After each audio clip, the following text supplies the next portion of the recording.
Hello guys, कैसे आप सभी लोग। तो आज हम स्टार्ट करने जा रहे हैं +1 का एक फर्स्ट चैप्टर फिजिक्स का, जिसका नाम है फिजिकल वर्ल्ड एंड मेजरमेंट। जैसा कि आप अपनी स्क्रीन पर देख पा रहे हो, ये हमारा फर्स्ट पार्ट होगा। अगर आपको हमारी सेकंड पार्ट देखनी है तो आप पहले हमारी वीडियो को कमेंट कर दीजिए, ताकि हमें पता चल सके कि आपको अब हमारी सेकंड वीडियो चाहिए। और उस हमारे चैनल को सब्सक्राइब करना ना भूलें, ताकि आने वाली नोटिफिकेशन जो हमारे पार्ट 2 पर होएगी +1 के फिजिक्स की, वो आपको तुरंत मिल जाए। तो बिना आपका कीमती टाइम वेस्ट किए हम इस अपनी वीडियो को स्टार्ट करते हैं। तो बेसिकली हम स्टार्ट करते हैं अपना फर्स्ट चैप्टर। इसमें सबसे पहले हम क्या पढ़ेंगे? सबसे पहले हमें जानना चाहिए कि ये साइंस होती है। What is science? साइंस कुछ भी नहीं है। साइंस एक ह्यूमन का एक जो गेन करता है, जो अपना माइंड होता है उसका, उसके थ्रू, जो ऑब्जर्वेशन के थ्रू वो जो गेन करता है कुछ भी knowledge, anything with the world, वही हमारे पास साइंस होती है। तो हम इसको नोट कर लीजिएगा, बहुत ही इंपॉर्टेंट टॉपिक है। Science is nothing about which human gained through observation। जो इंसान होता है वो ऑब्जर्वेशन के थ्रू जो भी नॉलेज गेन करता है, वही हमारे पास साइंस होता है। तो अब हमारे पास साइंस में भी कुछ अलग पार्ट होते हैं। जैसे हमारे पास फर्स्ट पार्ट है फिजिकल साइंस। अब इसी के नाम से आपको पता लग रहा हो, फिजिकल यानी क्या? जो हमारे पास नेचर में एग्जिस्ट करता है। जैसे फिजिकल वर्ल्ड क्या होता है? जो हम मतलब आसपास जो नॉन लिविंग थिंग्स से हम इसे जोड़ते हैं, वो हमारे पास फिजिकल साइंस होता है। और हमारे पास सेकंड क्या होता है? Biological science. ठीक है, इस साइंस में क्या होता है? जो लिविंग थिंग्स से इसे कनेक्ट करता है, वो हमारे पास बायोलॉजिकल साइंस कहलाता है। अब जो हमारे पास एक, जो आपने सुना होगा नाम, अल्बर्ट आइंस्टाइन, जो एक साइंटिस्ट हैं, उन्होंने क्या कहा? साइंस इज कुछ नथिंग। साइंस कुछ भी नहीं है। साइंस क्या होता है? आपने कई बार सुना होगा साइंस इज ए लॉ। ठीक है, ये अकॉर्डिंग टू आइंस्टाइन ये कुछ भी नहीं है। साइंस वही होती है जो मैंने आपको पहले बताया, जो ह्यूमन ऑब्जर्वेशन के थ्रू एब्जॉर्ब करता है, उसे हम साइंस कहते हैं। नेक्स्ट टॉपिक जो आता है वो होता है फिजिक्स। अब हमें जानना है फिजिक्स क्या होता है। ठीक है, physics is the branch of science. जो साइंस होता है उसका एक ब्रांच होता है फिजिक्स। ये जो फिजिक्स है, ये एक दूसरी भाषा से निकला है, जिस भाषा को कहते हैं ग्रीक। ये एक ग्रीक वर्ड है, ठीक है, जिसका मीन क्या होता है? नेचर।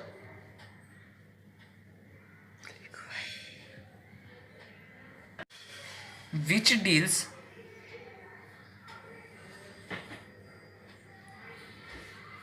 With basic laws. जो हमारे पास लॉज होते हैं यानी सिद्धांत होते हैं, उन्हीं से ये डील्स करता है physics. Physics is the branch of science which deals with the basic laws of nature. ठीक है, अगर आपसे कोई पूछे कि भाई फिजिक्स क्या है, physics is the word of which word in the Greek भाषा से निकला है, और इसका मतलब होता है नेचर। और जो हमारे पास कई, मतलब इंडिया में भी कई वैज्ञानिक थे। ठीक है, जैसे जैसे संस्कृत का एक वर्ड होता है जिसको हम कहते हैं भौतिक। सुना ही होगा आपने, भौतिक। इसे हम इंग्लिश में भौतिका लिखते हैं। इसका भी मतलब नेचर ही होता है, मतलब नेचर के बारे में स्टडी करना। अब जो हमारा नेक्स्ट टॉपिक आता है वो होता है फिजिकल क्वांटिटी। फिजिकल क्वांटिटी, ये फिजिकल क्वांटिटी क्या होता है? इन नेचर के अंदर एवरीथिंग यानी कुछ भी,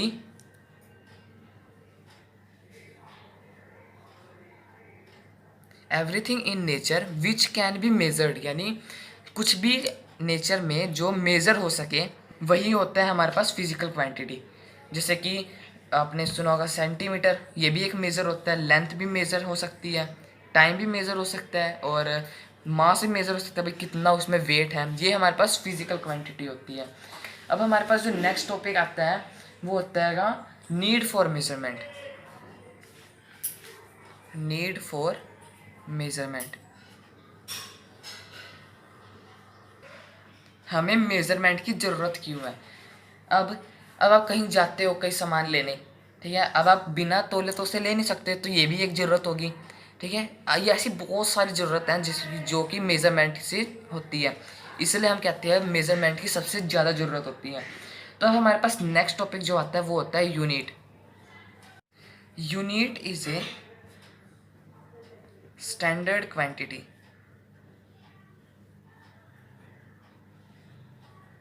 जो यूनिट होता है वो एक स्टैंडर्ड क्वांटिटी होता है, मतलब यूनिट की सबसे ज़्यादा मेज़रमेंट की ज़रूरत होती है। जैसे 1 metre is equal to 100 centimetre, ठीक है। ये जो 1 होता है ये हमारे पास होता है न्यूमेरिक वैल्यू, और जो ये मीटर होता है वो हमारे पास होता है इसकी यूनिट। जैसे हम भी टॉपिक पढ़ रहे हैं यूनिट, ये हमारे पास यूनिट होता है। सेम एज यहाँ पर भी होगा, ये 100 जो होगा वो न्यूमेरिक वैल्यू होगी, और जो सेंटीमीटर होगी वो यूनिट वैल्यू होगी। इसीलिए हमारे पास ज़रूरत होती है। अब आप यहाँ पे एक चीज़ गौर दोगे कि सेंटीमीटर बड़ा है या मीटर बड़ा है, ऑब्वियस सी बात है मीटर ज़्यादा बड़ा है। अब हम आप एक बहुत ही ज़्यादा इंपॉर्टेंट है, जैसे जितनी बड़ी उसकी ये होगी यूनिट, जैसे यूनिट अगर जैसा बड़ी हो मीटर में है और बड़ी है वो, उतनी ही छोटी उसकी न्यूमेरिक वैल्यू होगी। आप यहाँ गौर से कर सकते हो, मीटर बड़ा है लेकिन उसकी जो न्यूमेरिक वैल्यू है छोटी है। अब यहाँ देखोगे सेंटीमीटर छोटा है भले ही, लेकिन उसके पास न्यूमेरिक वैल्यू जो है वो बड़ी है। यही चीज़ मैं आपको बताने की कोशिश कर रहा हूँ, जो जितनी छोटी आपकी वो यूनिट वैल्यू होगी उतनी ही बड़ी आपके पास इसकी ये न्यूमेरिक वैल्यू होगी। यूनिट छोटा होगा और जो न्यूमेरिक वैल्यू होगी वो बड़ी होगी। अब जो हमारे पास नेक्स्ट टॉपिक आता है वो होता है फंडामेंटल क्वांटिटीज़। फंडामेंटल क्वांटिटीज़ ये क्या चीज़ होती है, जैसे जो क्वांटिटी इस फॉर्म में लिखी जाती है, जैसे MLT, यहाँ पे M क्या है, मास को रिप्रेजेंट करता है, और लेंथ जो होता है वो मतलब जो L होता है वो लेंथ में लेंथ को रिप्रेजेंट करता है, और टाइम तो आपको पता ही है T में मेज़र होता है।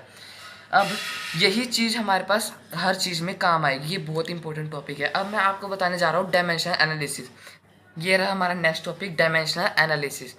अब इसको आपने एक चीज़ हमेशा नोट रखनी है, इसको हमेशा MLT इसी के फॉर्म में लिखना है।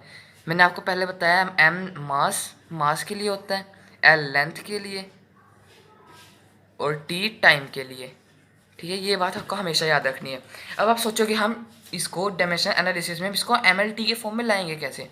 अब आप देखो, एक चीज़ मैं आपको एग्जांपल दे के दिखाता हूँ ताकि आपको जल्दी समझ में आ जाए। एग्जांपल के लिए आपको पता होगा एक्सेलरेशन क्या होता है। एक्सेलरेशन क्या होता है, चेंज इन वेलोसिटी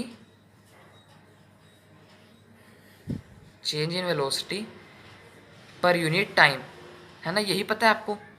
अब ध्यान दीजिए, वेलोसिटी क्या होती है, डिस्प्लेसमेंट अपॉन टाइम यही होती है, और टाइम यहाँ पर पहले से भी, यानी कि जो टाइम है वो यहाँ पर मल्टीप्लाई में चला जाएगा, ठीक है। यही होता है, यही हमें सॉल्व करने के बाद आएगा। अब आप ध्यान दीजिए, डिस्प्लेसमेंट किस में मेज़र होती है, लेंथ में मेज़र होती है, क्योंकि डिस्प्लेसमेंट क्या होती है, एक तरह से लेंथ ही होती है। इसकी जगह हम क्या लिखेंगे, L, ठीक है। अब नीचे टाइम है, तो टाइम के लिए मैंने आपको पहले बताया था कि T यूज़ करना है, और T यहाँ पर दो बार है, तो यानी T का स्क्वायर हो जाएगा। अब जब इसको जो यहाँ पर स्क्वायर है यानी डिवाइड में है, और जब ये ऊपर जाएगा तो हमारे पास क्या वैल्यू आएगी, LT-2, ठीक है। अब आप सोचो कि ये L और T तो आ गया, लेकिन ये MLT के फॉर्म में नहीं आया। इसके लिए आपको क्या करना है, M0L1T⁻²। आप इसको ऐसे भी लिख सकते हो, क्योंकि यहाँ पर M नहीं है और यहाँ पर भी M⁻0 है, यानी इसका भी कोई काम है नहीं। तो हमारे पास बेस क्या है, ये L1T⁻²। अब ऐसे ही जैसे एग्जाम्पल लेते हैं हम एक और, जैसे फोर्स का एग्जाम्पल ले लेते हैं, और ये फोर्स का डायमेंशनल जरूर याद कीजिए। क्या कहते हैं, फोर्स क्या होता है, फोर्स का जो फॉर्मूला होता है वो होता है मास इंटू एक्सीलरेशन। अब एक्सीलरेशन का मैंने आपको पहले बताया था LT-2 होता है, और मास की जगह हम क्या लिखेंगे, M, और यहाँ पर हम क्या लिखेंगे, LT-2, और यही होता है हमारे पास फोर्स का डायमेंशन। जैसे M1, इसकी पावर आप जरूर लिखिएगा, L1T-2, यही होता है हमारे पास डायमेंशनल एनालिसिस। एक और एग्जाम्पल तैयार करते हैं, एग्जाम्पल नंबर 3 ले लेते हैं, ये वाला। नेक्स्ट एग्जाम्पल लेते हैं, जैसे स्पीड हो गया। स्पीड क्या होता है, डिस्टेंस अपॉन टाइम। डिस्टेंस किस में मेज़र होती है, L में, और टाइम किस में मेज़र होता है, T में। और जब ये ऊपर आएगा तो इसकी पावर माइनस में हो जाएगी, यानी LT-1, यही हम मतलब हमारा होता है डायमेंशनल एनालिसिस। अब जो हमारे पास नेक्स्ट टॉपिक आता है वो होता है conversion of one system to another. मतलब एक सिस्टम का दूसरे सिस्टम में कन्वर्ट हो जाना। एग्जाम्पल से समझते जल्दी समझ में आएगा। हम एक क्वेश्चन लेते हैं, कन्वर्ट 10 अर्ग इनटू जूल, यानी अर्ग को हमें 10 अर्ग को हमें जूल में कन्वर्ट करना है। ठीक है, चलो हम इसको स्टार्ट करते हैं। जैसे अब आपने ध्यान दिया ये अर्ग और जूल जो है वो दोनों ही एक एनर्जी की यूनिट्स होती है ना। अर्ग भी एनर्जी की यूनिट है और जूल भी एनर्जी की यूनिट होती है। तो हम आप यहाँ पे एक लाइन लिख देना, both are units of energy. अब एनर्जी का जो डायमेंशनल फॉर्मूला होता है वो होता है m1L²T⁻²। वैसे ही निकालना है जैसे मैंने आपको पहले सिखाया था। अब यहाँ पर आप गौर दीजिए, जो पावर है ना 1, 2 और -2, इसको आपने ऐसे लिखना है, a की पावर a = 1, b = 2 और t = -c = -2। ठीक, ये आपने ए बी सी के फॉर्म में लेना होता। अगर ये आपके पास कोई और भी ऑप्शन होता टी इसके अलावा सी के, तो आप यहाँ पे डी भी लिख सकते हो। ठीक है, अब क्या करना है, आप ध्यान दीजिए, जो अर्क होता है वो होता है हमारे पास CGS सिस्टम के अकॉर्डिंग। CGS जो अर्क होता है वो CGS में होता है, और जो जूल होता है वो MKS में होता है। यहाँ पे हम दोनों, एक बार आपकी प्रैक्टिस हो करने को, तो आप इसे ये सब बिना लिखे भी आप इसे कर सकते हो। अब आपको यहाँ पे क्या करना है, MLT, यहाँ पर भी लिखना है MLT।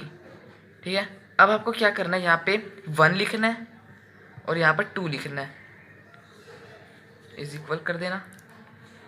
अब आपको क्या करना है, CGS को आप ध्यान में देखिए, और जो C है वो सेंटीमीटर है, C का मतलब सेंटीमीटर होता है, G का मतलब ग्राम होता है और S का मतलब सेकंड होता है।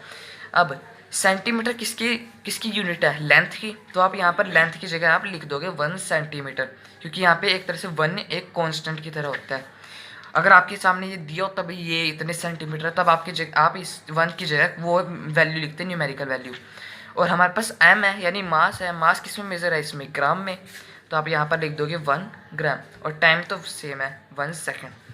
सेम यहाँ देखते हैं, m का मतलब क्या होता है, मास, सॉरी यहाँ पर आप लिख दोगे 1 मीटर, और k का मतलब क्या है, किलोग्राम। किलोग्राम मास की यूनिट है, तो यहाँ पर आप लिख दोगे 1 किलोग्राम। और सेकंड क्या है हमारे पास, 1 सेकंड। अब चलते हैं हम नेक्स्ट पेज पे। नेक्स्ट पेज पर हम आ गया। अब आपको क्या करना है, यहाँ पर हमारे पास n1 की जो वैल्यू दे रखी है वो 10 दे रखी है। आपने जैसे पिछले क्वेश्चन में दिया है 10 अर्ग, वहाँ पे अर्ग के साथ आपने देखा होगा 10 लिखा था, मैंने आपको पिछले क्वेश्चन में दिखाया था। n1 की वैल्यू हमारे पास 10 और हमारे पास n2 की वैल्यू हमें फाइंड करनी है, ये आप ध्यान रखिए, n2 की वैल्यू फाइंड करनी है। और अब इस क्वेश्चन को करने के लिए आपको एक फॉर्मूले की जरूरत पड़ेगी, जो फॉर्मूला होता है n2 इजिक्वल, क्योंकि हमें n2 निकालना है, n2 = n1 multiplied by m1 divided by m2 की पावर a, L1 की पावर बाई L2 की पावर b, T1/T2 की पावर c। अब आप सोचोगे ए बी सी, मैंने आपको पहले ही बताया था कि इसकी आपने पावर जो आपने लिखी थी उसको आपने ज़रूर याद करनी है। जैसे ये वाला जो पावर था हमारे पास, ये 1, 2 और -2, ये आपने इसे ए बी सी के जगह पर लिखना है। अब आपको इसमें पुट कर देना है, n2 = n1 की वैल्यू कितनी है, 10, m1 की वैल्यू हमारे पास कितनी थी, 1 ग्राम। ठीक है, तो हम यहाँ पर लिख देंगे 1 की, इसकी जगह कितना था, 1 किलोग्राम। अब a की वैल्यू हमारे पास कितनी थी, 1। ठीक है, अब हमारे पास l लेते हैं हम। L1 की वैल्यू हमारे पास कितनी है, आपने पहले देखा होगा 1 सेंटीमीटर। ठीक है, और अपॉन में 1 मीटर, क्योंकि MKS में मीटर होता है। और इसकी पावर b कितनी है हमारे पास, 2। और हमारे पास T1 है 1 सेकेंड, अपॉन में 1 सेकेंड, इसकी पावर है c कितनी है हमारे पास, -2। ठीक है, अब आपको क्या करना है, इसमें कुछ चेंजेस करने हैं इसमें। 10, अब ये 1 ग्राम, तो इससे छोटा तो हो नहीं सकता, क्योंकि ग्राम इसकी यूनिट होती है सबसे छोटी। और इसको हम किलोग्राम को कुछ लेकिन चेंज कर सकते हैं ग्राम में। अब आपको क्या करना है, 1 ग्राम अपॉन में ये 10⁻³ -3 ग्राम हो जाएगा। क्योंकि हमने इसको किलोग्राम की जगह ग्राम में चेंज कर दिया है। इसकी पावर ए। अब आप ध्यान दोगे ग्राम से ग्राम कैंसिल कर दोगे। अब 1 सेंटीमीटर है ऊपर, तो इससे छोटा तो हो नहीं सकता, और 1 मीटर को हम चेंज कर सकते हैं किसमें, 10⁻⁻² सेंटीमीटर में। इसकी पावर 2 सेंटीमीटर सेंटीमीटर कैंसिल। और T1 कितना है हमारे पास, 1 सेकेंड। इसकी पावर -2 सेकेंड से सेकेंड कैंसिल हो जाएगा। अब हम इसे सोल्व कर लेते हैं 10। अब यहाँ पर आप ध्यान दीजिए -3 है, 10⁻³ है, और जब इसे ऊपर लेके आएंगे तो ये पॉजिटिव वैल्यू हो जाएगी, यानी 10⁻3, और ए की वैल्यू तो हमारे पास 1 ही है, इनटू। अब ये 10⁻² है, इसको ऊपर लेके जाएंगे तो हमारे पास आएगा 10⁻², और हमारे पास 2 पहले से तो हम 2 की जगह हम 4 लिख सकते हैं। ओके, और मल्टीप्लाइड बाय 1 का 1, और -2 है यानी इवन पावर है, तो ये इसमें साइन का कोई चेंज नहीं रहेगा, यानी ये चीज़ वैल्यू 1 ही रहेगी। अब 10 × 10⁻³ इंटू 10⁻⁴, जब इन सबको प्लस कर देंगे तो हमारे पास कितनी वैल्यू आएगी, 4 को हम 3 से प्लस करेंगे तो कितनी आएगी, 10⁻⁶। और आपको पिछले क्वेश्चन में मैंने क्या कहा था कि किसको चेंज करना है, 10 अर्ग को किस में चेंज करना है हमें, जूल में। और जूल की जो वैल्यू कितनी है, 10⁻⁷, यानी 10 अर्ग 10⁻⁷ जूल में होती है। तो पाठ हम अपना समाप्त करते हैं। अगर आपको सेकंड वीडियो चाहिए तो प्लीज़ हमारे चैनल को सब्सक्राइब कर दीजिएगा, और बेल आइकन को भी ऑन कीजिए ताकि आने वाली नोटिफिकेशन आपको मिलती रहे। See you later in the next video. Bye.